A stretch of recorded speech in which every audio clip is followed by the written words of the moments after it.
ఇక నిర్మల్ జిల్లా భైంసా మండలంలోని హంపోలి భూరిగం రహదారి మార్గంలో ట్రాక్టర్ బోల్తా పడడంతో ఒకరు మృతి చెందగా మరొకరికి తీవ్ర గాయాలయ్యాయి.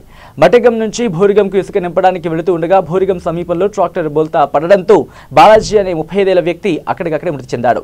భైంసా ఏరియా ఆసుపత్రికి మృతదేహాన్ని తరలించి కేసు నమోదు చేసి దర్యాప్తు చేస్తున్నారు పోలీసులు.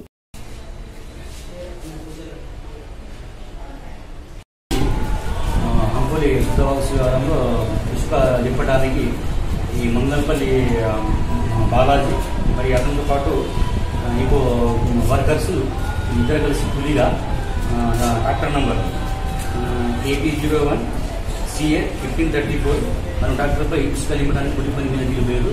పోగా ఆటో డ్రైవర్ శివరామ్ అనేటోడు తన ఆటోను అతివేగంగా ఆ జాగ్రత్తగా నడపడం వలన అంపూలి గ్రామ శివారం వద్ద ట్రాక్టర్ను కొట్టగా దాంట్లో ఈ ఎవరు స్పాట్లో చనిపోయాడు.